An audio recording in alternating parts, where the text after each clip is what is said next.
미국의 16대 대통령 에브라함 링컨. 그를 모르는 사람은 없을 겁니다. 노예제도 철폐를 위해 전쟁을 불사했던 것으로 알려져 있는데요. 더 넓은 의미로는 미합중국이라는 연방 국가를 유지하기 위해서 링컨은 전쟁을 불사했습니다. 링컨이 당선되면서 자기들만의 국가를 건설하겠다며 연방을 탈퇴했던 남부의 주들은 남부연합을 결성을 했고, 연방정부의 대통령인 링컨은 미국이 갈라지는 것을 용납할 수 없다고 했죠. 무려 4년 동안의 전쟁에서 60만 명이 넘는 군인들이 사망하고 북부 젊은이의 10%, 그리고 남부 젊은이의 30%가 몰살당했던 미국 역사상 가장 끔찍한 전쟁이었습니다. 그런데 전쟁이 끝난 후 전쟁 당시의 행위로 인해 재판을 받거나 사형을 당했던 이는 전쟁 동안 사망한 숫자와 그 참혹함에 비해 적습니다. 포로 수용소를 잔인하게 운영했던 이만 사형을 당했다라는 것은 과장이지만, 살아남았던 남부연합 측의 장군이나 강요 그리고 군인들은 대체로 제명을 다 한 편입니다. 비록 전쟁에서는 적이었지만 결국 하나로 살아가야 하는 한 국민임을 알았기 때문이었겠죠. 링컨 대통령의 많은 연설 중 우리는 게티스버그의 국민을 위한 국민에 의한 이란 연설을 잘 알고 있는데요. 사실 또 하나의 명연설이 있습니다. 링컨이 상원의원 선거에 출마했을 때의 연설입니다. A house divided against itself cannot stand. 분열되어 서로를 적대시하는 집은 결코 유지될 수 없다. 오늘 갑자기 이 연설이 생각났습니다. 코로나19의 대유행을 막기 위해 수도권에서는 현재 사회적 거리두기가 사실상 2.5 단계로 시행 중입니다. 이 때문에 음식점, 헬스장, 당구장과 같은 실내 주요 업종들이 매출에 큰 타격을 받고 있고요. 또 사업주도 그렇지만 직원들까지도 지금 일자리를 걱정해야 되는 처지에 놓여 있는데요. 정부가 이들을 위해 수도권 사업장에 대해 고용유지 지원금 지급 요건을 완화하겠다고 밝혔습니다. 어떤 내용인지 고용노동부의 김영중 노동시장 정책관 연결해서 알아보겠습니다. 안녕하세요. 네, 안녕하세요. 네, 고용유지 지원금 제도 어떤 건지 먼저 좀 설명을 부탁을 드리겠습니다. 네, 고용유지 지원금이라는 게 근로자의 고용 안정을 지원하기 위한 고용보험 사업 중에 하나인데요. 네. 사업을 하다 보면 여러 가지 사유로 경영난을 겪게 되는 상황이 있지 않습니까? 이런 때 사업주가 고용 조정을 하지 않고 휴업이나 휴직 같은 고용유지 조치를 하게 되면은 그 지급한 임금의 최대 90%까지 네. 1년에 180일 한도로 지원을 해주는 그런 사업이 되겠습니다. 네, 이게 90%를 방금 말씀하셨는데 원래는 네. 조금 그보단 낮았죠? 그렇죠. 원래는 3분의 2까지 지원을 했었는데, 네네, 67%. 네, 그렇습니다. 코로나 위기로 인해서 많이 여러 사업주들이 어렵지 않습니까? 네네. 그래서 이번에 지원 수준을 많이 올려서 90%까지 특례로 지원을 하고 있는 겁니다. 그렇군요. 근데 이 제도 요건을 이번에 좀 완화하겠다라고 하셨단 말이에요. 뭐 어떤 점들이 달라지는 건가요? 네, 그렇습니다. 이번에 특히 코로나19 감염이 재확산됨에 따라서 수도권 등에서 집합 제한 또는 집합 금지 사업장이 많이 발생을 하고 있습니다. 네. 그래서 이로 인해서 고용 위기에 대한 위기감도 많이 커져가고 있는데요. 그래서 이런 부분에 대해서 저희가 지원을 좀 더 강화하기 위해서 고용유지 지원금의 요건 중에 일부를 완화하는 겁니다. 좀 더 구체적으로 말씀드리면은, 네. 고용유지 지원금을 받으려면은 1차적으로 고용 조정이 불가피하다라는 게 입증이 되는 사업장이어야 되거든요. 네네.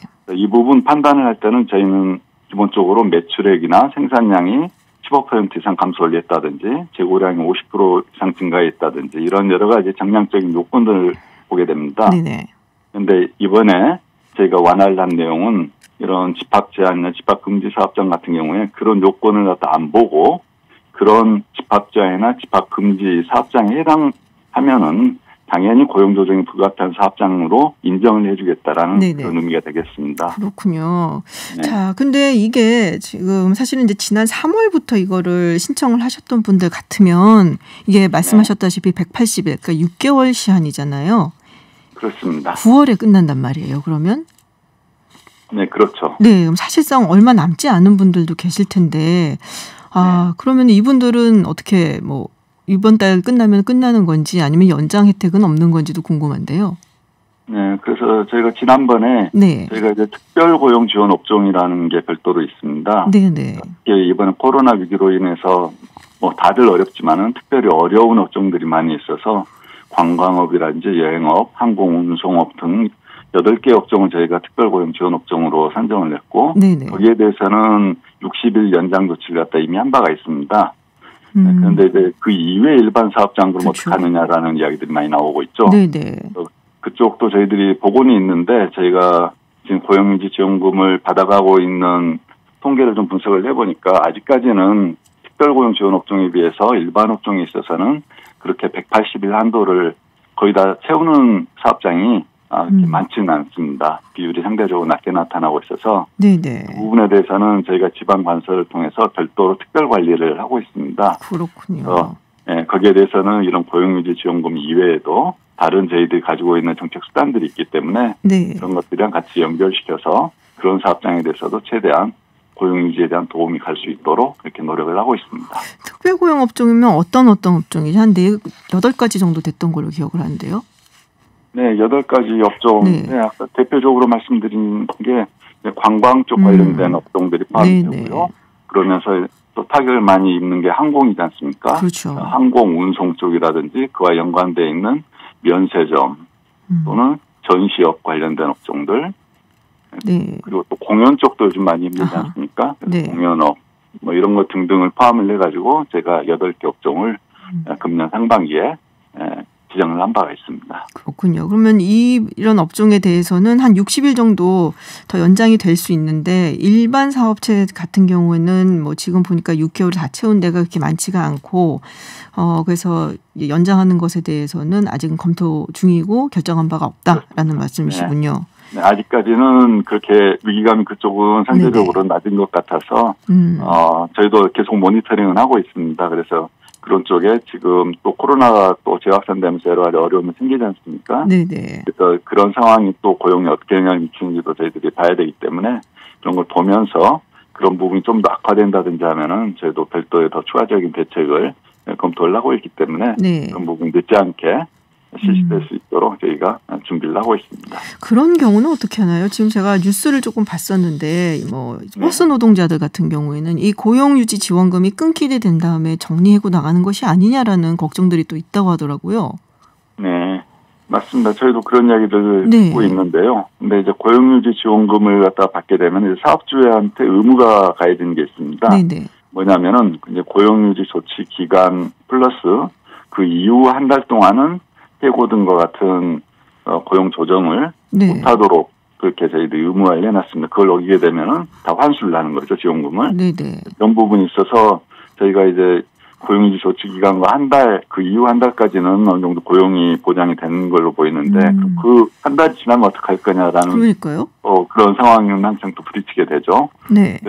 그래서 이제 그런 부분 관련해서 저희들이 개별 사업장들에 대해서 계속 뭐 구두 지도나 이런 걸 통해서 최대한 고용 유지가 되도록 유도는 하고 있고요. 네. 그걸 갖다 그렇다고 해서 사업주한테 고용 유지를 더 강하게 요구를 하다 보면은 오히려 이제 이런 제도 자체의 활용도가 떨어지면서 더 빨리 어려움에 처할 수도 있는 그런 상황이 있기 때문에 저희들이 양쪽을 좀 균형감 있게 보면서 실질적으로 우리 노동자들한테 그런 타격이 가지 않도록 저희들이 노력을 하고 있다라는 그런 말씀을 드리겠습니다.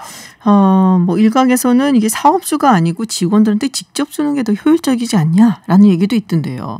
네, 저희도 뭐 그런 이야기 듣고는 있는데요.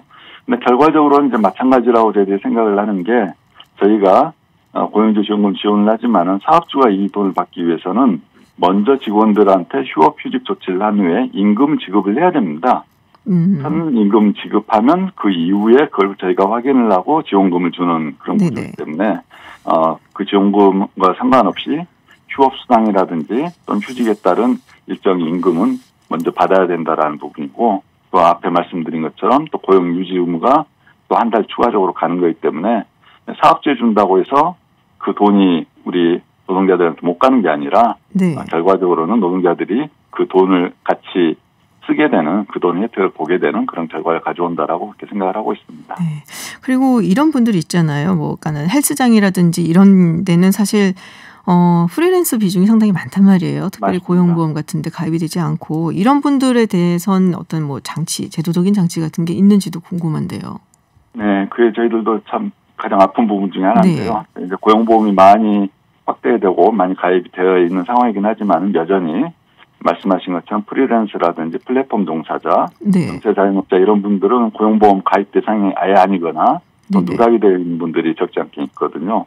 그래서 저희가 올해 한 사업 중에 코로나19 긴급 고용안정지원금이라는 사업을 운영을 했습니다. 네. 이 사업은 주로 이런 프리랜서나 영세자영업자와 같이 이런 지원금 혜택에서 벗어나 있는 분들한테 생계 안정을 지원하는 내용이 되겠고요. 그래서 저희가 운영을 해서 지금 8월 말까지 보니까 176만 명에게 2조 2천억 원 정도를 저희가 예산을 투입을 해서 지원을 하고 있습니다. 그래서 이게 뭐 충분하지 못할 수는 있겠지만은 어쨌든 제도상으로 비어 있는 부분에 대해서 정부가 이렇게 노력을 함으로써 이런 분들도 어느 정도는 그런 어려움으로부터 좀 도움을 받을 수 있지 않을까 생각을 하고 있습니다. 이게 근데 신청 데드라인이 끝났나요? 이건 마감은 됐고요. 네. 마감은 됐고 저희들이 지금 거의 지급도 거의 99% 가까이 처리는 완료됐고 지금 마무리 단계에 있는 단계입니다. 그럼 이거는 일단은 마감이 된 상태이기 때문에 지금은 뭐 신청을 할 수는 없는 상황이지만. 그렇습니다. 네, 그렇군요. 알겠습니다. 네, 말씀 여기까지 듣겠습니다. 고맙습니다. 네, 고맙습니다. 네, 지금까지 김영중 고용노동부 노동직장정책관과 이야기 나눴습니다. 핫한 이슈를 두 개의 시선으로 바라보는 목요일의 파이터 시간입니다. 오늘도 법보다 말이 먼저인 두 분 모셨습니다. 배종호 세한대 교수 나오셨습니다. 어서 오세요. 안녕하세요. 네, 그리고 장성철 공감과 논쟁 정책소장 돌아오셨습니다. 안녕하세요. 죄송합니다. 저번 주에. 뭐 죄송은 쉬셔야죠. 또 쉬실 때는. 네. 유튜브 TBS FM 들어오시면 보이는 라디오로도 함께 하실 수 있습니다. 자, 첫 번째 이슈입니다. 네, 어제 문재인 대통령의 페이스북 메시지가 굉장히 많은 논쟁이 있었습니다. 저도 들어가서 봤더니 댓글이 무려 35,000개 마지막 봤을 때 이상이 달렸었고요. 그리고 반응이 썩 좋지는 않아요. 압도적으로 안 좋은 반응이었고, 네, 이게 이제 간호사와 의사를 판가르게 하느냐라는 이 내용 때문에 지금 굉장히 많은 논란을 낳고 있는데요. 모르시는 분들을 위해서 제가 잠시 읽어드리면 이런 내용이 있어요.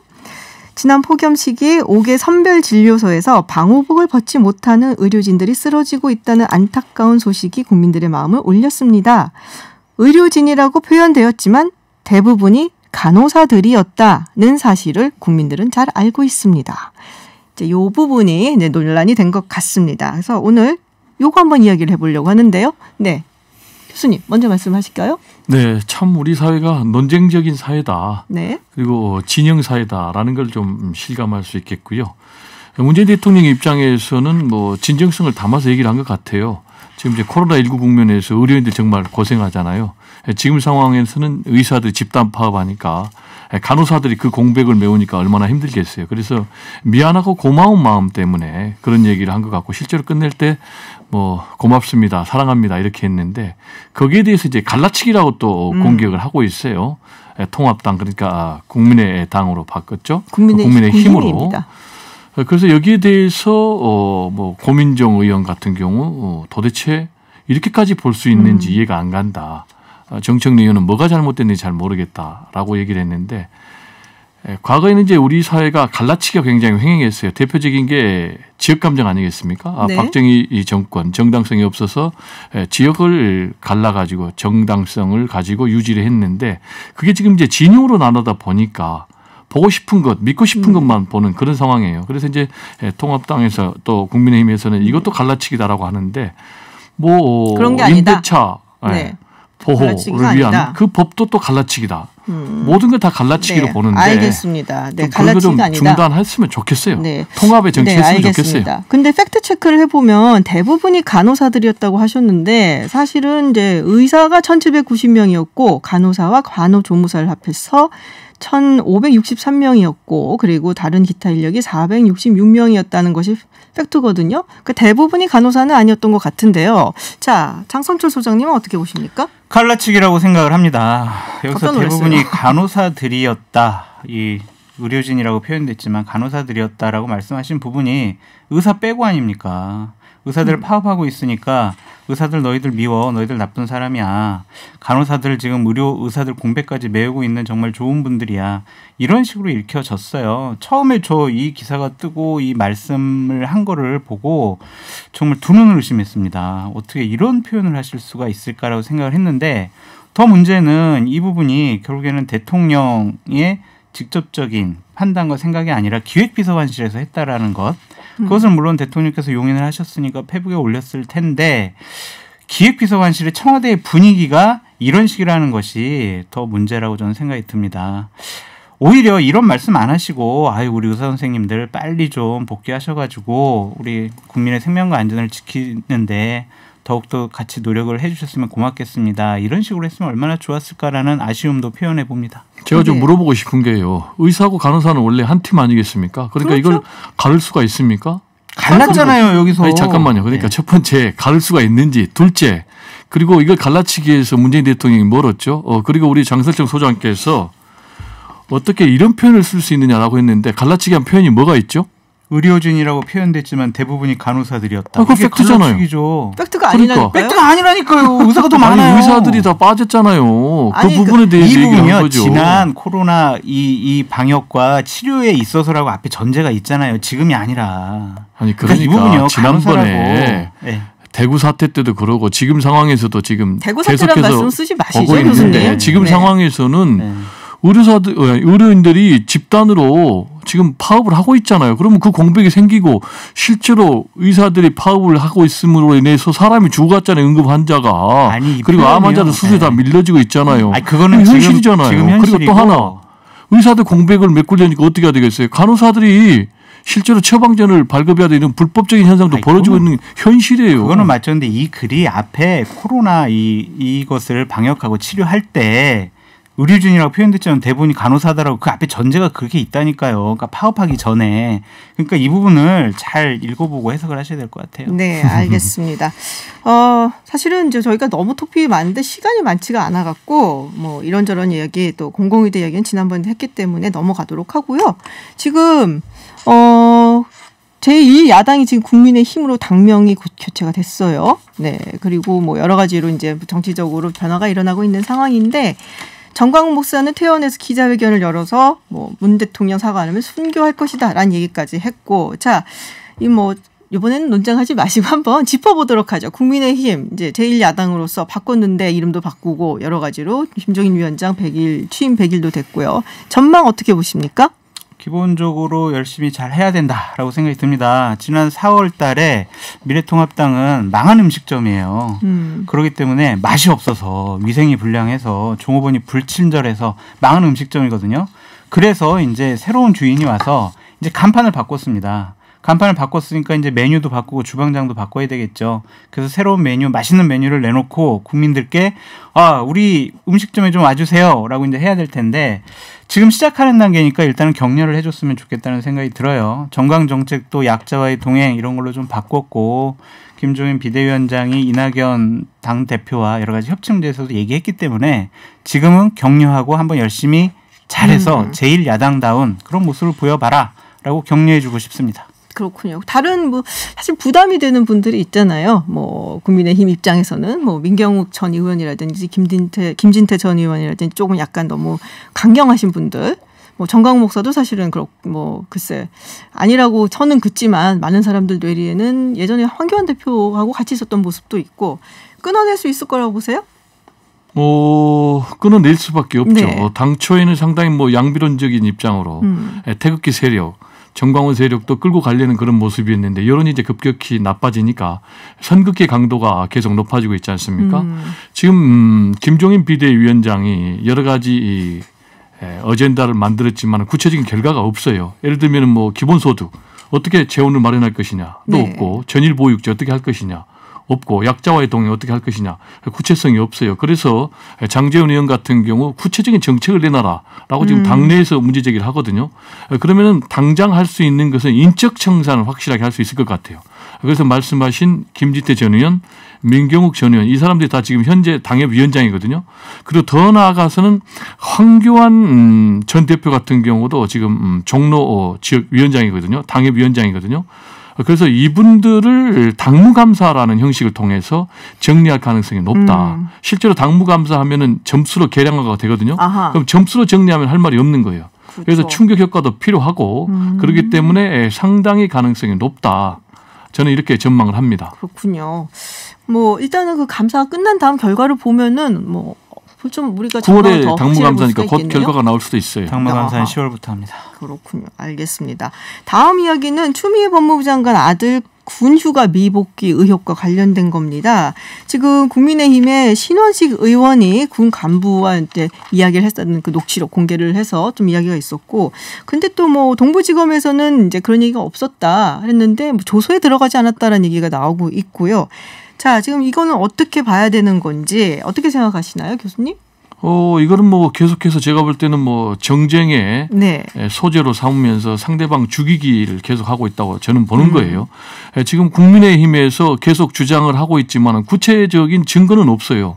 그리고 현재 이 부분에 대해서 검찰에서 수사가 진행 중이거든요. 네. 그리고 이제 추미애 장관의 아들 같은 경우에 모든 자료들 다 제출했다. 그리고 적법한 절차를 다 거쳤다라고 얘기를 하고 있거든요. 그러니까 양쪽의 뭐 주장만 가지고는 이거는 뭐 공방으로 끝나니까 결국 이제 검찰의 수사 결과를 통해서만 밝혀질 수밖에 없어요. 만약에 국민의힘에서 윤석열 검찰총장 체제의 검찰 결과도 불신한다. 그럼 어떻게 결론 내리겠어요? 뭐 싸움에서 결론 내리겠어요? 그래서 제가 볼 때는 검찰 수사 결과가 나올 때까지 이제는 기다려야 된다. 아니면은 구체적인 결정적인 물증을 제출해야 된다. 그렇지만 아직 그런 건 없어요. 그래서 제가 볼 때는 정쟁으로만 계속해서 몰고 가고 있지 않나 이렇게 생각을 합니다. 그래서 이렇게 계속하면은 정치 불신만 가중된다 이런 생각입니다. 그렇군요. 소장님 어떻게 생각하세요? 이 의혹의 핵심은 두 개예요. 하나는 규정을 어겨서 추미애 장관 아들이 병과 휴가를 갖느냐라는 것과 네. 그 과정 중에서 추미애 장관과 그 보좌관이 직권남용 형식으로 해서 어떻게 개입을 했느냐 그건데 기본적으로 교수님께서 증거가 없다고 했는데 관련자 증언이 나와 있어요. 증언보다 더 확실한 증거가 어디 있습니까? 관련자 증언이 오디오가 겹쳐서요, 교수님. 이게 오디오가 겹쳐서 좀 힘들다고 말씀 끝난 다음에 가는 걸로 하겠습니다. 그리고 또한 정경도 국방부 장관이 얘기했잖아요. 군의관 소견서도 없고 병원의 진료 기록부도 없다. 휴가 명령서도 없다. 그런데 휴가를 갔어요. 이게 말이 돼요? 군대 갔다 오면 알잖아요.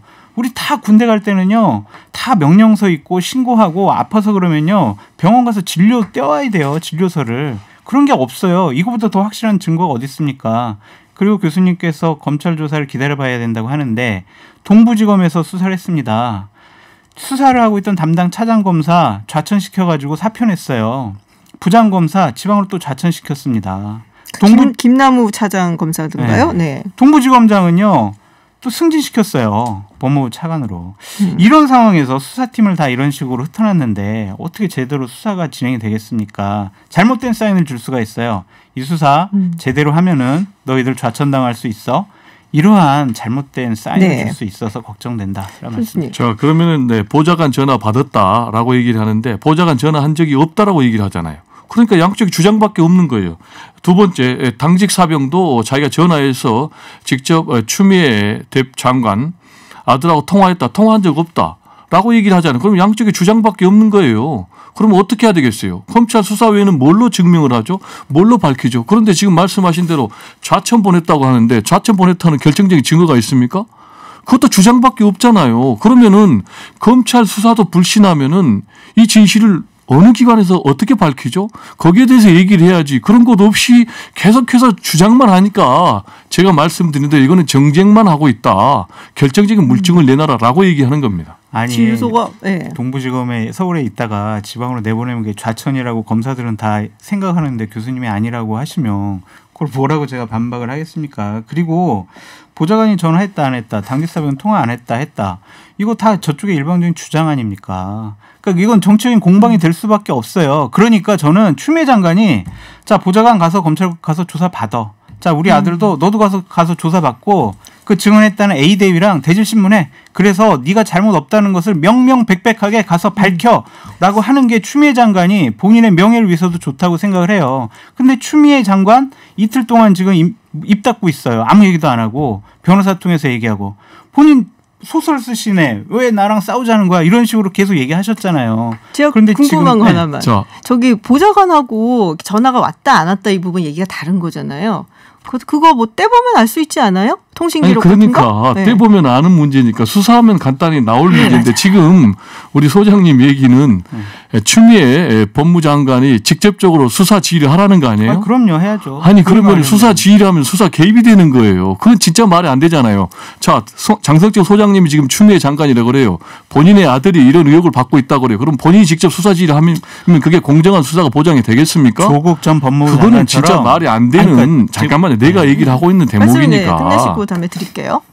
그건 논리를 위한 논리죠. 어거지에 의한 논리죠. 그리고 검찰청 법에 법무장관은 일개 검사는 수사지 할 수 없도록 돼 있어요. 검찰 총장만 지휘하도록 돼 있어요. 그러니까 지금 법을 어기라는 주장만 하고 있는 거예요, 본인이. 아니 검찰총장 논리를 전개해도 법에 맞는 논리를 전개해야죠. 아니, 검찰총장을 통해서 내 사건 관련된 수사를 제대로 해라. 그리고 나에게 보고하지 말아라. 그렇게 수사지휘를 하라니까요. 자, 그러면은 지금 소장님 같으면은 자기 문제를 자기가 수사지휘 하겠다는 얘기입니까? 앞으로?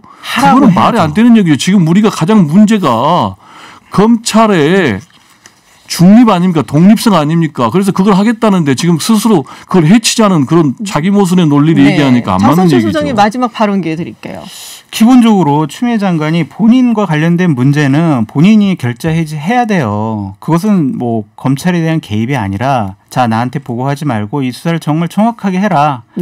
정말 정확하고 독립적으로 해라라고 하는 게 맞다고 보여지고요. 지금 정확하게 하고 있습니다. 그럼 8개월 동안 아무것도 안 합니까? 이게 말이 됩니까? 그리고 수사하던 데를 다 지금 흩어놨는데 그게 독립적이고 정확하게 한 거예요? 그건 아니라고 생각합니다. 알겠습니다. 그럼 교수님 의견은 검찰 조사 수사를 지켜봐야 된다라는 말씀이시고 우리 소장님 의견은 뭔가 이상하다.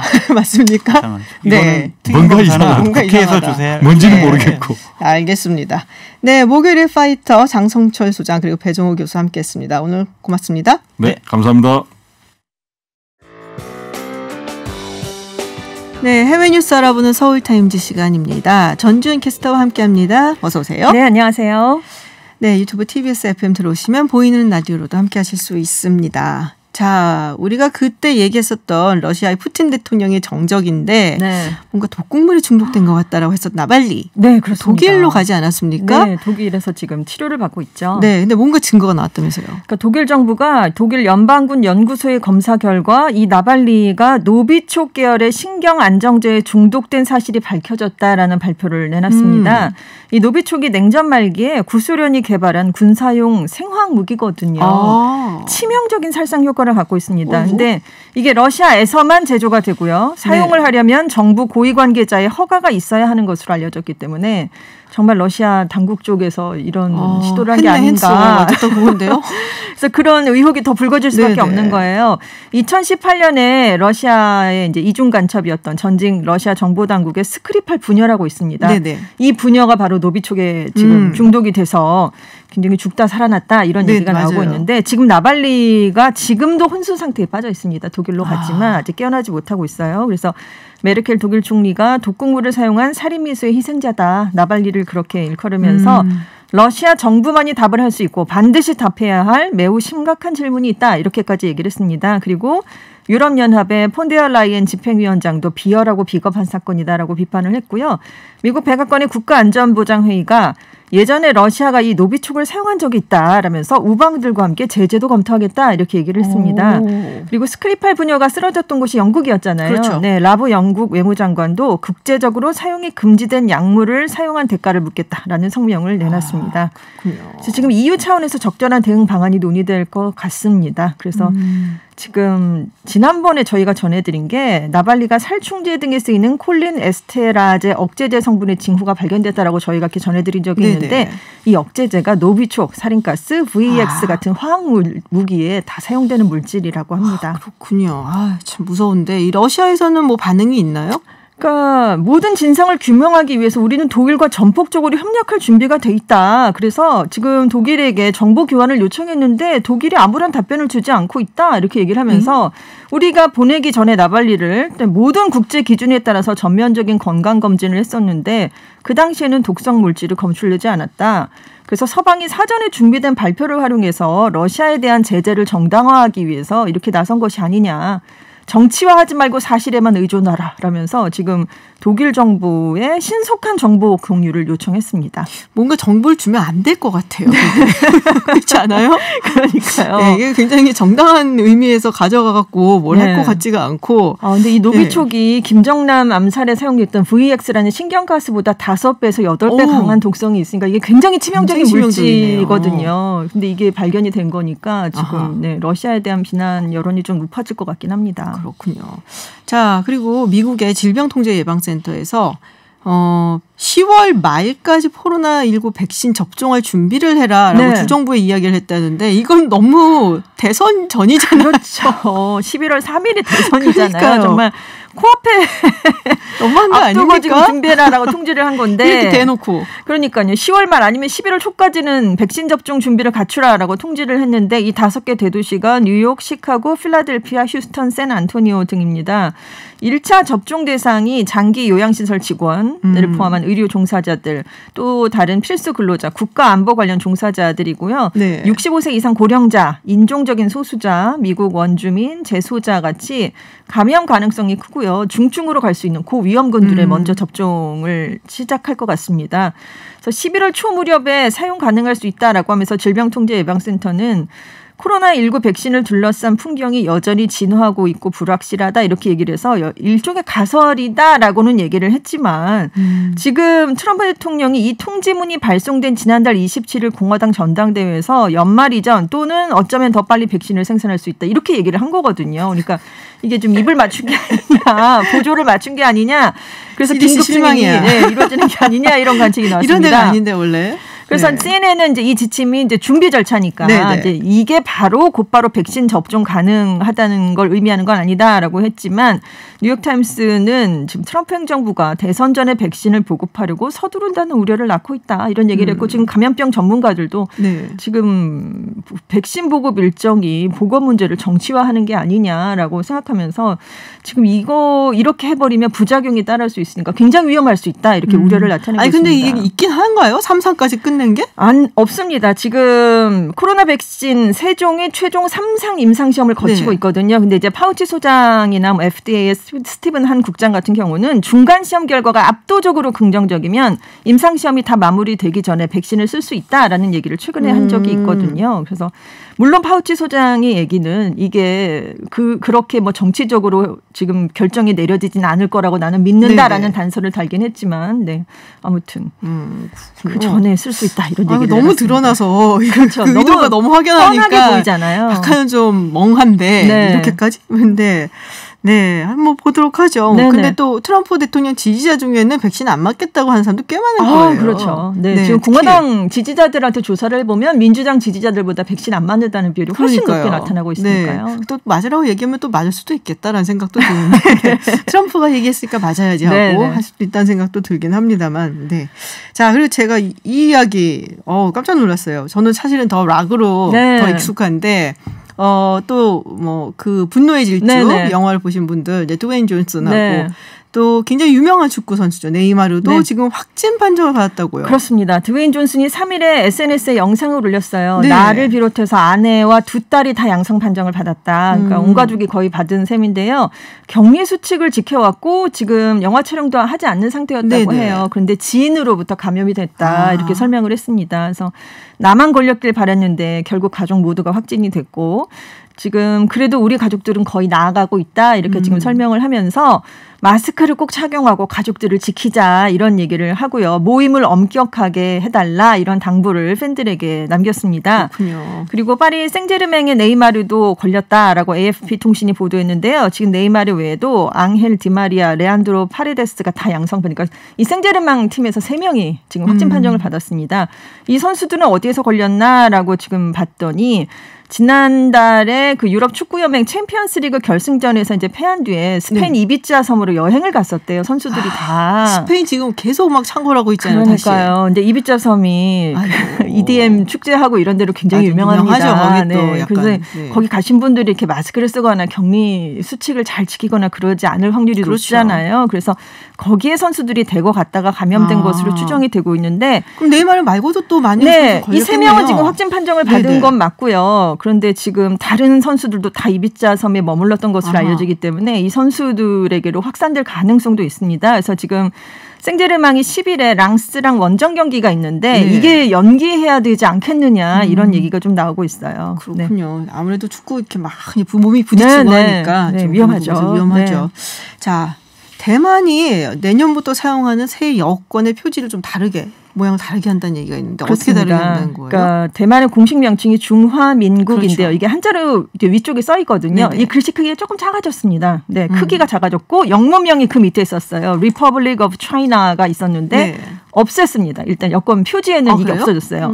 중화, 차이나 이런 단어를 이제 없앴거나 아니면 좀 작게 해서 중국하고 오인되는 걸 피하기 위해서다 이렇게 설명을 했습니다. 약간 연을 끊으려는 거 아닌가 그런 생각이 좀 드는데요. 지금 중국인으로 대만인들이 굉장히 오인되는 확률이 코로나19 사태 이후에 많아졌다고 그래요. 그래서 당연히 차별을 받거나 뭐 비난을 받거나 이런 일이 많아졌다. 그래서 그렇게 오인되지 않고 대만인들이 해외여행을 할 수 있게 편의를 보장하기 위해서다라고 일단 대만 외교장관은 설명을 했습니다.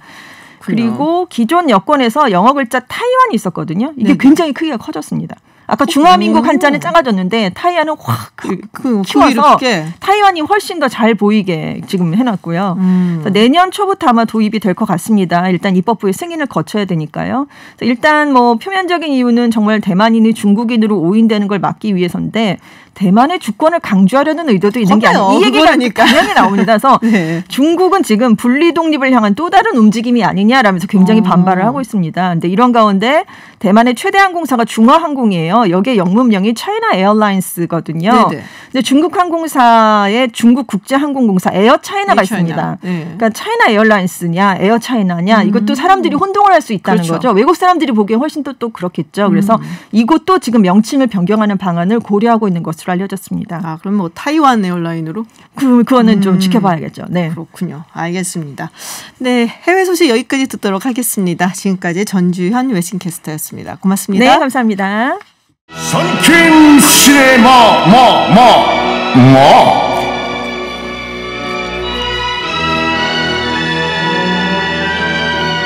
네, 매주 목요일 한 편의 영화를 만나는 시간입니다. 썬킴 시네마 시간. 네, 썬킴 사이버 한국외국어대학교 교수 나와 계십니다. 어서 오세요. 와칸다 포에버. 와칸다 포에버. 와칸다 포에버. 맞아요. 저도 참 재밌게 봤었는데 뭐 어떤 영화인지는 다들 아실 거예요. 그 얘기를 들으시면은. 뭐 블랙팬서인데 근데 이 블랙팬서가 이제 마블 영화지 않습니까? 그렇죠. 근데 이거 가지고 이제 세대 차이를 구별하더라고요. 어떻게 해요? 그러니까 DC를 좋아하냐 아니면 마블을 좋아하냐.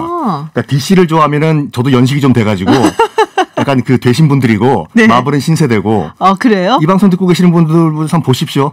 이 DC 캐릭터가 우리가 알고 있는 슈퍼맨, 원더우먼, 아쿠아맨. 근데 이제 마블 같은 경우는 뭐 캡틴 아메리카라든지 뭐 블랙팬서. 그러니까 아이언맨. 슈퍼맨이 더 익숙하거든요. 슈퍼맨이 익숙하다. 예. 된 세대죠. 슈퍼맨 중에 누구? 네? 슈퍼맨 중에 누구? 그것도 사실은 좀 다르잖아요. 그렇죠. 네. 전 오리지널 첫 번째. 키아누 리브스. 네? 키아누 리브스. 크리스토퍼 리브스. 깜짝 놀랐어요. 그러니까. 근데 저는 사실 마블이 더 재밌긴 해요. 연식이 좀 되긴 했는데 이제 아이들이랑 같이 보다 보니까 그런지. 솔직히 그 재미 스토리는 마블이 훨씬 더 재미가 있어요. 솔직히. 네, 잘 만들고. 잘 만들었어요. 워낙에 잘 만들고 해서. 네, 그래서 블랙팬서를 들고 오셨는데 이유가 있으실 것 같아요. 블랙팬서 주인공인 체드윅 보스맨이 77년생이니까 올해 43살 젊은 나이에 지난달 28일에 대장암으로 안타깝게 세상을 떠났습니다. 그러니까요. 그래가지고 제가 추모하는 의미에서 이 영화를 가져왔습니다. 그렇군요. 근데 이제 체드윅 보스만 같은 경우는 이 영화도 나왔지만 제가 야구 팬이라서 그런지 42. 네, 제키 로빈슨 영화. 그렇죠. 네, 거기도 나왔었죠. 그게 안타까운 게 뭐냐면 그 제키 로빈스가 흑인으로서 첫 메이저리거였지 않습니까?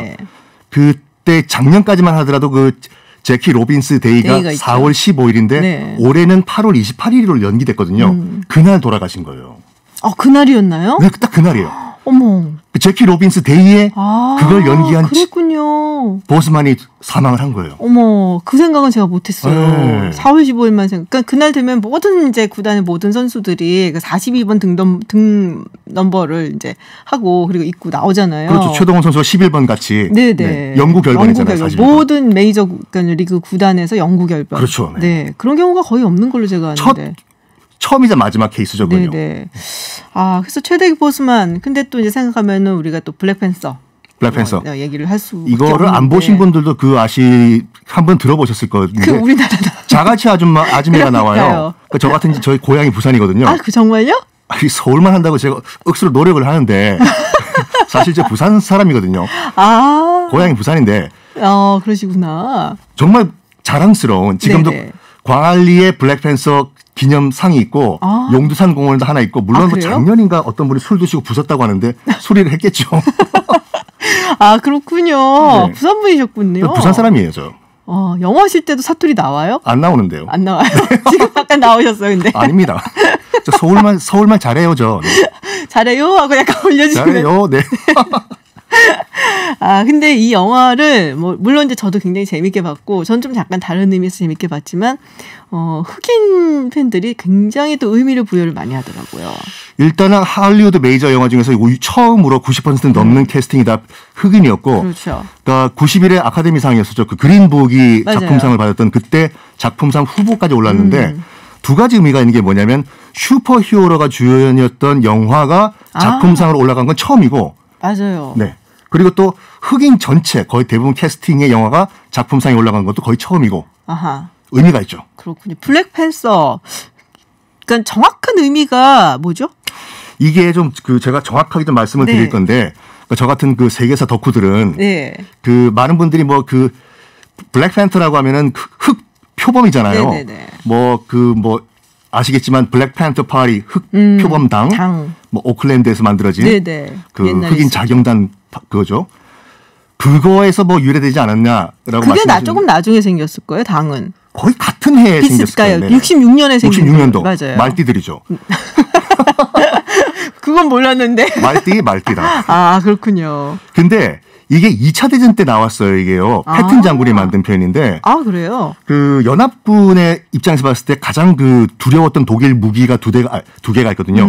첫 번째가 슈투카라고 해가지고 이 급강압 폭격기, 죽음의 사이렌이라고 해서 영화 에너지 앳더게이 주드로 나오는 거, 스탈린그라드 전투 위에서 내려 꽂으면서 이 밑으로 내려가는데 사이렌 소리가 나요.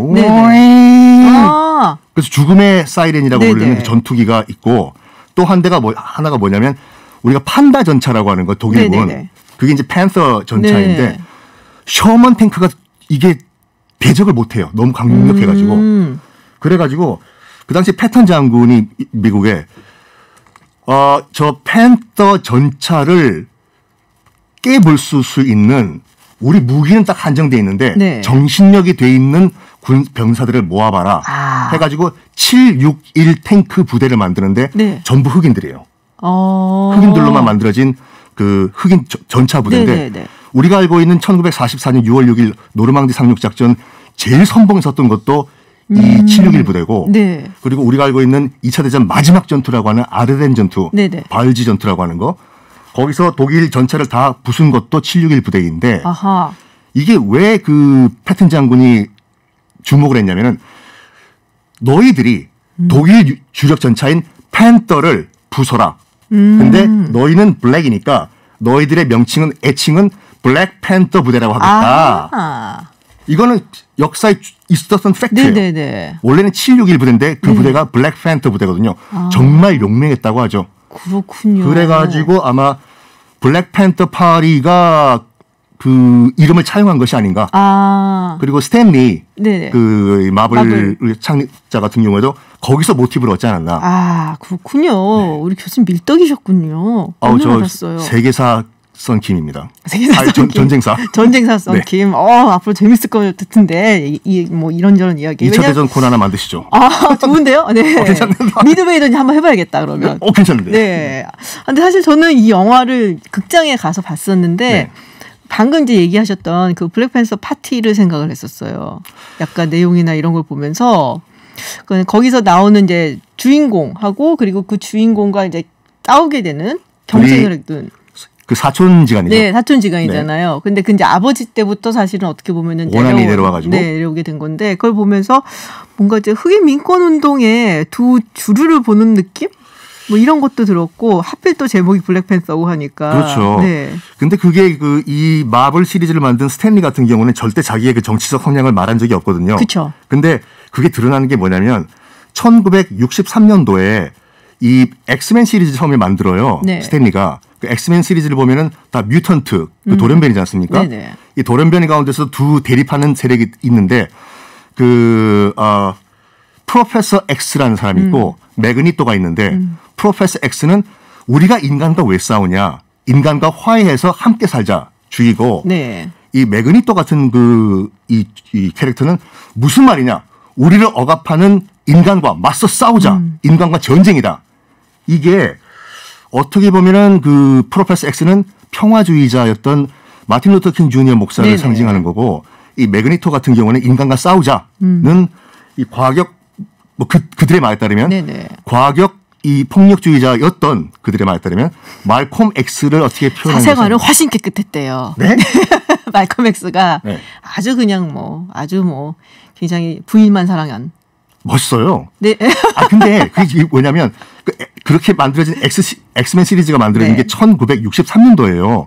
그 해가 노예 해방선언 링컨이 노예 해방선언 한 지 딱 100주년이 돼요. 네. 1864년도니까. 그렇죠. 그래서 스탠리가 직접적으로 말은 안 했지만 이게 그런 의미를 포함한 것이 아닌가. 그렇죠. 블랙팬서 파티를 조금 이야기를 해주세요. 오클랜드에서 캘리포니아 제가 이제 거기 되게 잘 알아요. 그 근처에 살았어서. 꽉 잡으셨죠. 가서 김 박사님 이름 되면 다 안다고. 아마 그럴 거예요. 네. 거기도 코리아타운 있잖아요. 거기요. 맞아요. 그래. 갈비집 맛있는 데도 있고. 맞아요. 히읗갈비 거기. 그렇죠. 네. 네.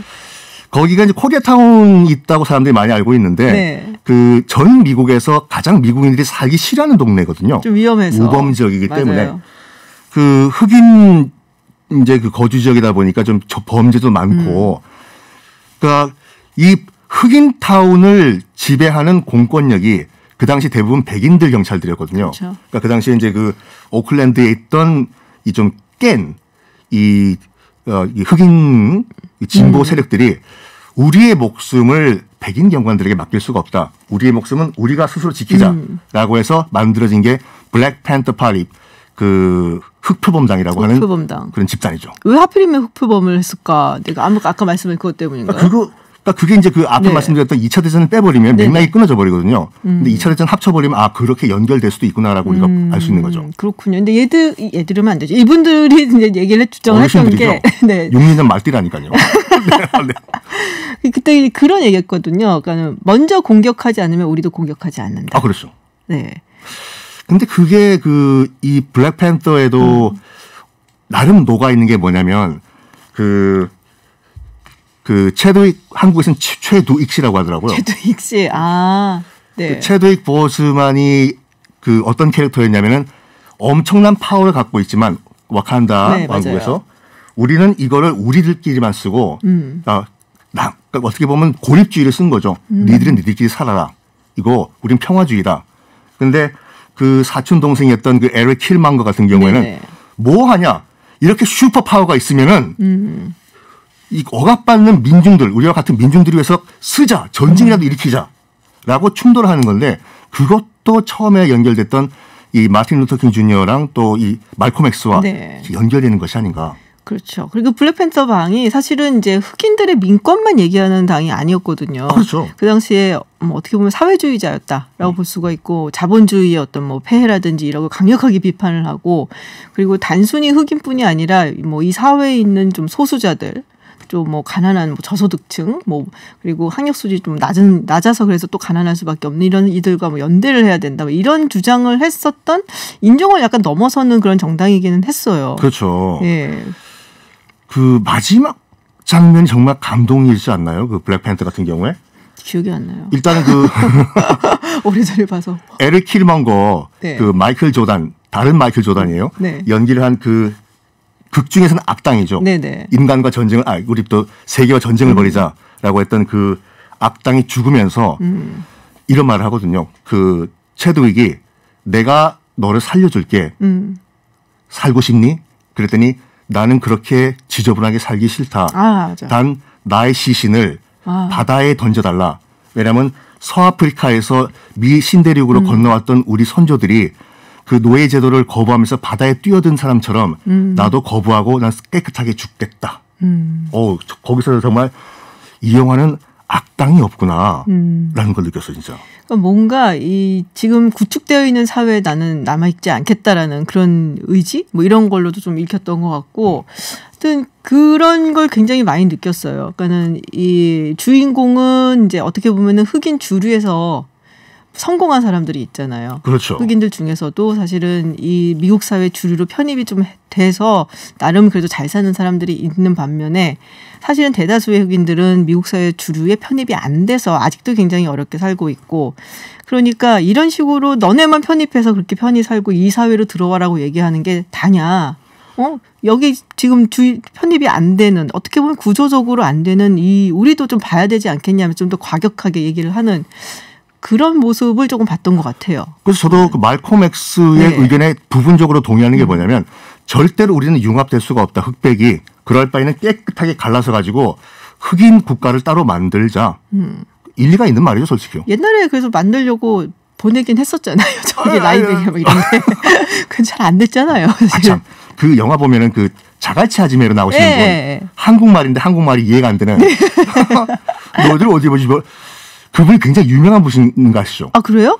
이게 그 알렉시스 리라고 한국계 미국 배우인데 네네. 이분이 누구냐면 자갈치 아지매가 아니에요. 자갈치 아지매 아니었어요? 광어 우럭 써는 아주머니가 아니라 어디서 보이소 드시소가 아니라 그 리들리 스캇 감독의 82년도인가 블레이드 러너 보면은 블레이드 러너 알죠? 제일 유명한 장면 거대한 빌딩에 광고 혹시 그 일본 기모노 입고 체리 먹는 그 여자분 그분이 자갈치 아지매 자갈치 아지매 정말요? 어디서 드시소 우와 몰랐어요. 그분이 자갈치 아지매. 아 그렇군요. 제가 정말 인생 영화 중에 하나로 꼽는 게 블레이드 러너인데 최근에 나온 거 말고 옛날에 거. 아 그러니까 오리지널 해리슨 포드 나오는 거.